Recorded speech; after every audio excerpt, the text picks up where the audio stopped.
presupuesto. Y ustedes aquí, presupuesto, es sumar 5 soles más 5 soles son 10. Un momentito. Presupuestos de investigación no son así.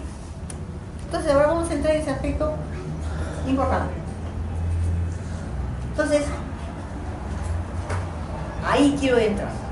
Y quiero determinar los niveles de validez de los estudios. Entonces, no es lo mismo que usted me haga un estudio descriptivo, que usted me haga un estudio de casos y controles, que usted me haga un estudio de cortes, o por último usted se saca el sombrero y me dice, voy a hacer un estudio experimental. Recuerden que todos los estudios que tienen relación directa con medicamentos nuevos, drogas nuevas, toditos son experimentales. No hay ninguno descriptivo, si no agarra y bote la basura. No sirve para nada. Tienen que demostrar su efecto a través de respuestas, y las respuestas se miden a través de elementos, digamos, que deben ser demostrados. Si una droga es para bajar la presión, si le mide el paciente, baja la presión, efectivo. Si una droga sirve para calmar, digamos, la tos, igualmente, debe demostrar. Entonces, es mucho más, digamos, creíble un estudio experimental que otro estudio de otra naturaleza. Y es mismo que la investigación se identifica con el hacer ciencia. Entonces, ya sabemos que necesariamente nosotros investigamos, estamos haciendo ciencia, estamos trayendo un conocimiento. Entonces, por lo tanto, no se puede plagiándose de Villarreal, que a ustedes les encanta. No. Hagan cosas nuevas en función de los pocos conocimientos que tienen hasta altura, pero nuevas. Pero revisando los conocimientos de la ciencia ya establecida para ayudarnos a identificar problemas nuevos, especialmente para la investigación de estos problemas nuevos, la orientación de actividades y la secuencia de ellas que será necesario desarrollar, vemos que existen supuestos y presupuestos que debemos considerar. Ahora sí entramos en presupuesto, ¿ya? Yo un día le hice en una clase así, un presupuesto bien fácil, se suma la duda, no me explico. Vamos a ver qué cosa es un supuesto y qué es un presupuesto. Y estas cosas ya ustedes las han aprendido en la primera clase, pero todavía no las han fijado. No sé qué se le dio. Muy bien. Supuestos de una investigación científica. Enunciados proposicionales que gozan de aceptación en una ciencia, están aceptados. En un campo de especialidad de estudio, recuerden que cada ciencia tiene su propio, digamos, ámbito, lo hemos dicho en la primera clase. Si hablamos de geografía, es geografía, si hablamos de botánica y física, es otra cosa. Cada uno tiene su propio campo de estudio, por eso que hay divisiones. Por ello no necesita ser contrastado, y esta palabra es mágica para ustedes. Ustedes van a contrastar su resultado de su tesis, cuando hagan la tesis, o sea, el proyecto resuelto, se llama tesis. Esos resultaditos van a contrastarlos con los resultados que tengan las investigaciones de otros autores. Contrastarlos. Es verificarlos si coinciden o son opuestos. Si usted dice, yo coincido con fulano de tal, están aceptando ese conocimiento dado por otro autor. Pero si usted dice, estoy rechazando porque mi resultado es opuesto a lo que indica el fulano de tal, están ustedes contrastando, comparando lo que tienen ahora como resultado frente a los resultados que ya dieron otros investigadores en función de un punto de centrado. Eso es contrastación. En una investigación concreta y figuran explícitamente en el plan o proyecto y en el informe final de la investigación o tesis. Los supuestos. ¿Está claro? Pero todo va de la mano. Presupuestos. Y los presupuestos también son enunciados proporcionales que gozan de aceptación en la ciencia. Ahora ahí no hay diferencia. ¿Y dónde está la diferencia? Que no necesitan ser contrastados. Ahí está la diferencia. No necesitan ser contrastados. Los supuestos se contrastan. Los presupuestos no se contrastan. De una investigación concreta y que como su nombre lo indica, no figuran explícitamente, son sobreentendidos ni en el plan, ni en el informe de final de investigación o tesis, sino que deben tener en cuenta tácitamente, es decir, deben ser sobreentendidos. Ahí la diferencia entre lo que es un supuesto y un presupuesto. El supuesto se va a contrastar, viene a ser, digamos, su verdad obtenida en un resultado de un estudio determinado. Pero el presupuesto no se va a contrastar, son verdades obtenidas y así quedan fijas. Entonces, algunos presupuestos no se contrastan. ¿La realidad existe o no existe? Hemos dicho en la primera clase que la realidad existe. Segundo presupuesto. La realidad está en permanente movimiento, cambio y evolución. También lo hemos demostrado. Está en permanente cambio y evolución. Tercero, ¿los cambios o fenómenos de la realidad están relacionados causalmente? Sí, le dije a ustedes que hay una relación causal. Cuando la variable independiente determina un cambio en la variable dependiente. La independiente en la dependiente. Ustedes no trabajan con la independiente, sino con la interviniente. Ojo. La interviniente califica a la dependiente. Muy bien. Quinto, la razón humana o logos es el inicio, base o soporte de la cultura de la selección e investigación científica. Y en este caso entonces nos iríamos necesariamente. ¿Los niños pueden hacer investigación? Que yo sepa, no. No, automáticamente. ¿Por qué? Porque ellos no tienen estructurada muy bien la razón o logos. Están en fase de. ¿Los seres racionales podemos conocer la realidad? Sí, porque ustedes están apreciando a través, digamos, de una serie de elementos, bien sea, digamos, sensaciones, percepciones, o a través de una serie, digamos, de equipos que le permite a usted conocer una realidad determinada. Y séptimo, los sentidos son imprescindibles para conocer la realidad. Y fundamentalmente el desarrollo del niño, en la etapa, digamos, inicial de su vida, se hace a través del desarrollo de los sentidos. Entonces, estos son presupuestos que no se contrastan nunca. Se supone que todos estos elementos están presentes en un trabajo de investigación y así se están dando. Los supuestos son los que van a pensar. Entonces también la primera pregunta. ¿Quiénes pueden hacer investigación? Resulta evidente que no todos los seres en general pueden hacer investigación científica. En primer lugar, hay que ser un ser vivo. Ustedes dirán, ¿y las plantas también son seres vivos? ¿Los animales también? Sí, por supuesto. Y no todos los seres vivos pueden hacerlo. Tienen que ser animales. Perfecto. Ya dejamos las plantas de lado, ahora son los animales y el hombre. Pero tampoco todos, sino aquellos inteligentes y entre estos los que son racionales. El animal no tiene inteligencia, tiene diferentes, digamos, capacidades, digamos, que le permiten a él, digamos, adaptarse a la realidad. Finalmente, no todos los racionales, sino solo los que poseen y pueden crear pensamiento lógico. Usted va a la carrera y a ver, ¿qué hago una investigación ahí? Los pacientes, me refiero. Un poco difícil, ¿no? No están en su razón y no pueden hacer ningún trabajo de investigación. En síntesis, se dice que pueden hacer investigación científica los seres racionales que usan el pensamiento lógico, sobreentendiendo que además son seres vivos, animales e inteligentes. Lamentablemente somos animales, pero inteligentes y con razón. La ciencia, siempre la ciencia nos lleva a dos puntos principales. Este es el punto de examen y siempre no lo completa, porque yo pongo para completar, pongo para asociar, pongo para decir cuál de las 5 es verdadera, y ahora trata de hacer todas las pruebas que pueden ustedes desarrollar. Me parece que es fácil. ¿Cuál es la finalidad de la ciencia? La ciencia, como sumatoria de todas las ciencias, la hace el hombre social, la humanidad, para conocer toda su realidad donde se encuentra y fundamentalmente proponer cambios, modificar. Hemos dicho, desde el aspecto, digamos, cualitativo, modificar grupos sociales, digamos, dañinos a la sociedad, o como también podemos hacer un elemento, digamos, fundamental que daña a la sociedad en función, digamos, de la producción de determinado proceso, o cáncer, o proceso crónico, o cualquier tipo de proceso. Entonces decimos, no vamos a tomar agua cruda, vamos a tomar agua hervida o agua potabilizada. Son cambios que le van modificando para modificar, digamos, una conducta, proceso de tipo entérico. Entonces, para conocer toda la realidad y proponer cómo modificarla, para modificarla en la medida en que lo propuesto como cambio se aplique. Entonces, todo cambio obedece a eso, fundamentalmente. Conocer para poder hacer cambio. Esta finalidad de la ciencia entraña tiene dos partes. Conocer la realidad, y una vez que usted la conoce, propone, digamos, la medida de trabajo. Si usted no conoce la realidad, ¿cómo ya usted atreve a modificarla, a cambiarla? Es muy difícil. Entonces, ahí vienen los dos puntos importantes. ¿Para qué se hace investigación y para qué conocer la ciencia? La finalidad de una ciencia siempre es conocer su campo, su especialidad.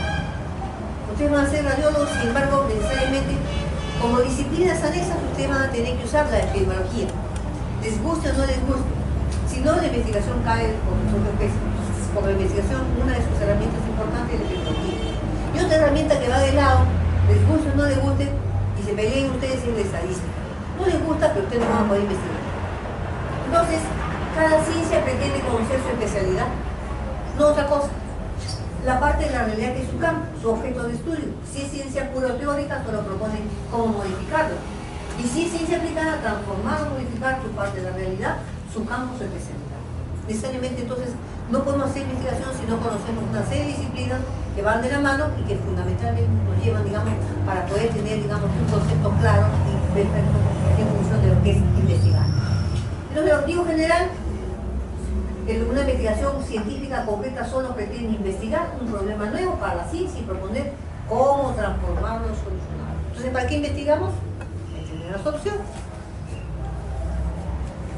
Pero existen una serie de niveles de la investigación. Hemos dicho que ustedes, cuando hagamos diseño de estudio, vamos a ver desde lo simple hasta lo complejo. Ustedes pueden hacer un estudio de serie de casos para graduarse como tecnólogo. Yo no lo voy a hacer, sí. Yo nunca he dicho, ¿no?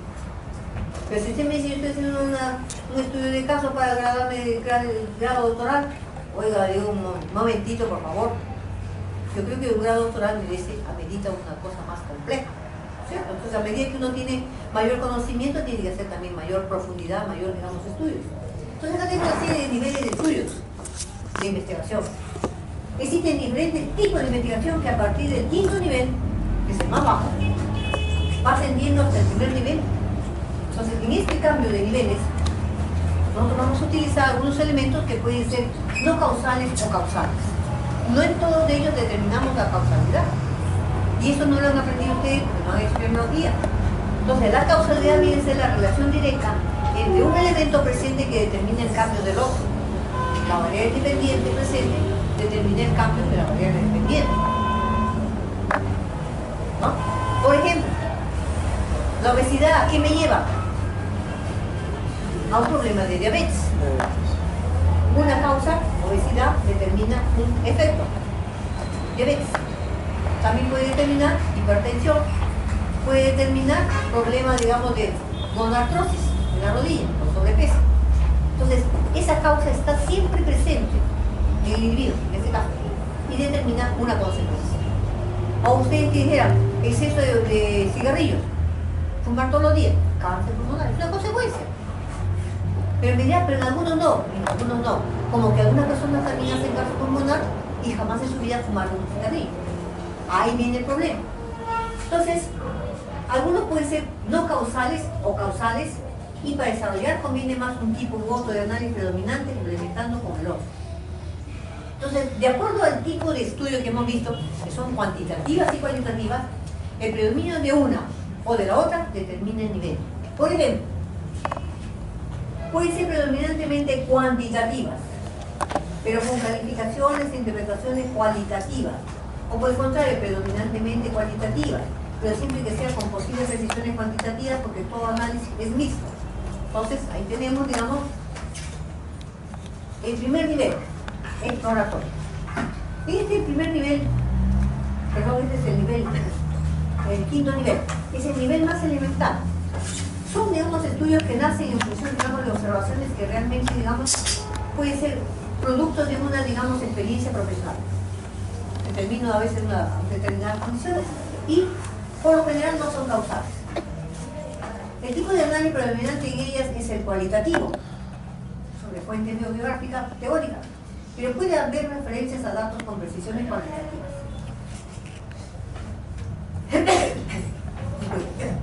De investigaciones aplicadas previas realizadas por otros autores. Entonces vean ustedes que el quinto nivel es un nivel necesariamente exploratorio y obedece fundamentalmente a un estudio de naturaleza cualitativa.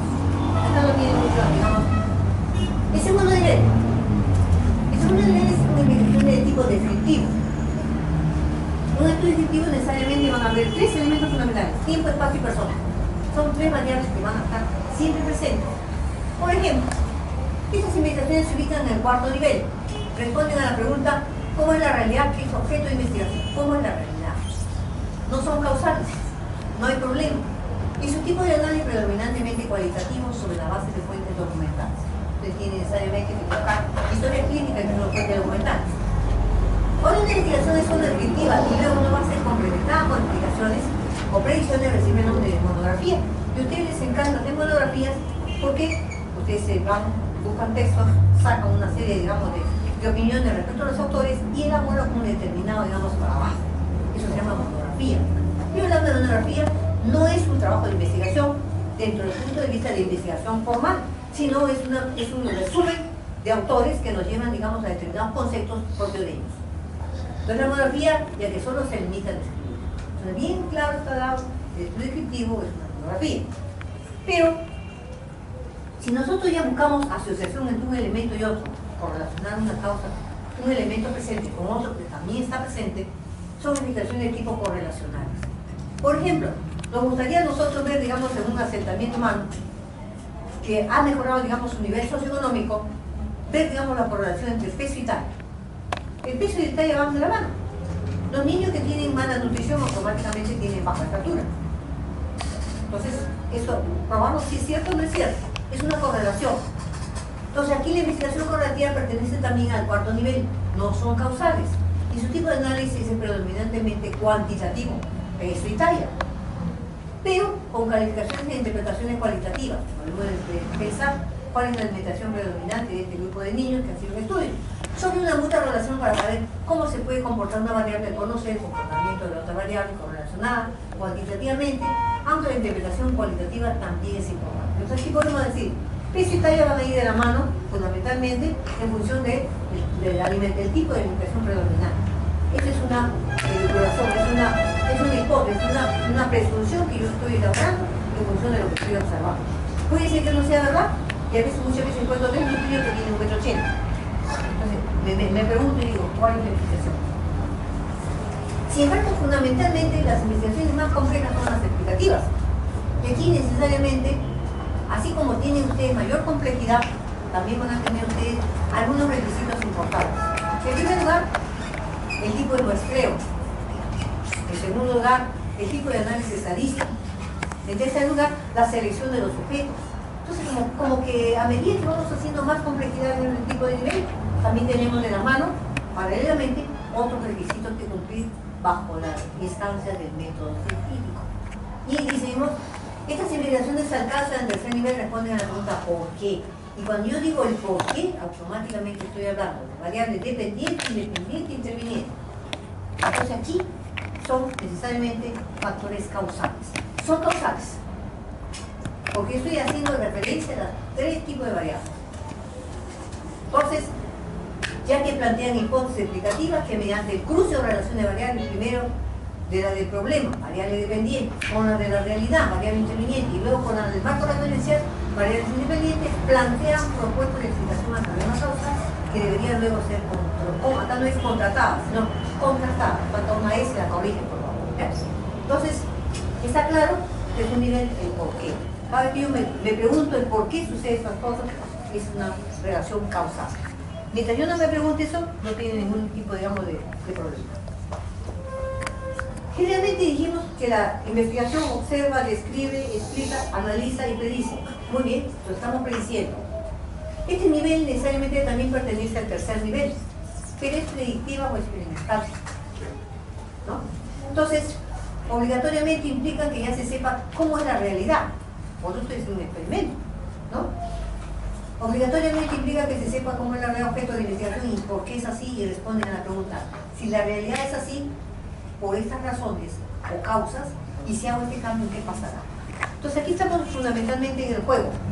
Si nosotros conocemos, digamos, algunos principios a través de una marcha fitoquímica de una determinada planta, que podría llamarse cualquiera de las que ustedes conocen, desde, por decir así, una de ellas, uña de gato, nunca tormentosa, o puede llamarse también, digamos, las hojas de años de geranio que ustedes ven las flojitas en los jardines, tiene características antiinflamatorias. Entonces, si yo conozco que a través de la marcha fitoquímica, digamos, hago se puede decir, la separación de los componentes químicos de la estructura de la planta, en flavonoides, saponinas, fenoles, una serie de componentes químicos que tienen las plantas, y una de ellas, como las saponinas, por lo general son antiinflamatorias, entonces yo ya sé. Entonces yo me pregunto y me digo, si yo sé que el geranio tiene características antiinflamatorias, ¿en qué dosis lo debo usar para obtener ese resultado positivo? Entonces yo digo, y si yo hago este cambio, ¿qué pasaría? Entonces, ¿qué hace el investigador? Harán concentraciones de diferentes, digamos, se puede decir, poder en función, digamos, de sus características principales del producto. Tendré una concentración a 0,5, una a 1, una a 1,5 o otra concentración a 2. Al tener diferentes concentraciones, voy a tener diferentes respuestas. Y voy a medir entonces cuál es la respuesta óptima. Entonces, cuando usted le digo, si usted se va a tomar una pastilla cada 8 horas, se supone automáticamente que 8 horas va a estar circulando la pastilla en el torrente circulatorio. Para las 8 horas se destruyó, digamos, ya automáticamente fue, digamos, se puede decir destruida a través del hígado, el proceso de transfluorización, o a través del riñón, que también lo puede eliminar. Entonces necesita usted otra pastilla para seguir con los mismos efectos. Muy bien, entonces ese es el estudio experimental. Entonces, y si hago este cambio, ¿qué pasaría? La respuesta se la va a dar el investigador en función de los diferentes, digamos, propuestas que tengan usted para hacer este tipo de planteamiento. Estas investigaciones plantean hipótesis predictivas que, para poder ser contrastadas, requieren un experimento con poblaciones de condiciones o características del uniforme, con un grupo experimental 50% y un grupo de control testigo. Eso lo vamos a ver cuando hablamos de estudios experimentales. Entonces ustedes ya saben automáticamente que al tener diferentes concentraciones usted está probando, digamos, cuál es la óptima, porque hay algunas que pueden llegar a la toxicidad y otras que son las más terapéuticas y otras que son ineficaces. El segundo nivel es un nivel altamente complejo. Solo si una investigación de tercer nivel ha descubierto una constante de cambio de la realidad y la ha enunciado proporcionalmente con una ley científica, entonces automáticamente esa investigación, sea explicativa o predictiva, experimental, asciende al segundo nivel. Entonces, acá de mayor complejidad, y lógicamente para tener de ese tipo, tiene usted que trabajar un buen tiempo. Y finalmente tenemos las investigaciones de primer nivel. Solo aquellas investigaciones de segundo nivel que han descubierto una constante de cambio de la realidad, que han enunciado profesionalmente cuando menos una ley científica y que además plantean hipótesis complementarias, que articulan leyes y modifican teorías existentes o crean otras nuevas, llegan al primer nivel. Esto es casi una utopía. Llegar acá, modificar una ley, tendría que ser muy bien, digamos, planteada y demostrada por el investigador. ¿No es cierto? Entonces ahí son lo máximo. Aquí hemos hecho, digamos, una especie de paralelo en función, digamos, de los diferentes niveles de exploración, de niveles de investigación, desde la exploratoria hasta la que plantea una nueva teoría, en función, digamos, de su nivel de complejidad. A los niveles, acá la causalidad. Entonces usted me dice, voy a hacer un estudio descriptivo, posiblemente no va a ser, es no causal. A mí no me interesa la causalidad ahí, ni la voy a demostrar, ni me voy a preocupar por demostrarlo. Entonces usted tiene que saber muy bien qué tipo de, digamos, de investigación va a hacer, y en función de eso plantear, digamos, la metodología más adecuada en función del principio que usted va necesariamente a demostrar. Entonces, ahorita, por decirles a ustedes, el estudio de ustedes va a ser a nivel descriptivo, puede ser correlacional, hasta ahí terminan ustedes el nivel que ustedes trabajan. Ya, hablar de nivel explicativo, causal con hipótesis, muchas veces ustedes hasta la hipótesis les da dolor de cabeza hacerla, cuando deben aprenderla, porque lógicamente es parte importante en función, digamos, del desarrollo de investigación. Sin embargo, ustedes están viendo que de los niveles más simples es de mayor, digamos, preferencia las características cualitativas. Y es que cuando tenemos variables, van a haber variables cualitativas y variables cuantitativas. Y van a ver que generalmente, digamos, tienen diferentes formas de analizarse ambas. Entonces, hablar de una variable cualitativa es hablar, por ejemplo, del color del cabello de ustedes, de toda la gama de negros, de toda la gama de rubio, de toda la gama de blanco, de toda la gama de grises. Es muy cualitativo. Y cuando hablamos de las imágenes radiológicas que ustedes sacan, pues, aunque no les guste, son imágenes cualitativas, queridos amigos. Esos son. No son cualitativas. Entonces ustedes van a utilizar imágenes cualitativas, variables cualitativas, y a través de la valoración de la variable cualitativa vamos a llegar a diagnósticos de precisión en función del proceso de determinado. Vean ustedes aquí entonces que hablar del nivel explicativo es hablar de hipótesis causal, que son todos estudios causales, y generalmente cuando a medida que estamos en un estudio de causalidad estamos ya entrando en estudios de tipo cuantitativo. Pero jamás existe un estudio que sea puramente cuantitativo y un estudio puramente cualitativo. Ambos siempre tienen mezclas, siempre tienen, digamos, introducciones de ambas variables, porque parte importante del estudio de investigación es tener, digamos, ambas variables. El predominio de una y otra determina el nivel fundamentalmente del estudio en cuanto, digamos, a su desarrollo, en cuanto, digamos, al nivel de profundidad del estudio y validez científica. ¿Esto está claro? También acá hay cualitativo teórico y cuantitativo aplicado, ¿no? Y de aquí son cualitativas puras, ¿no? Entonces ven ustedes que eso es necesario para poder diferenciar. Entonces sus imágenes son cualitativas, nunca me pongan cuantitativa por asesino. No valen la pena. Muchas gracias, hasta acá llegamos. Preguntas.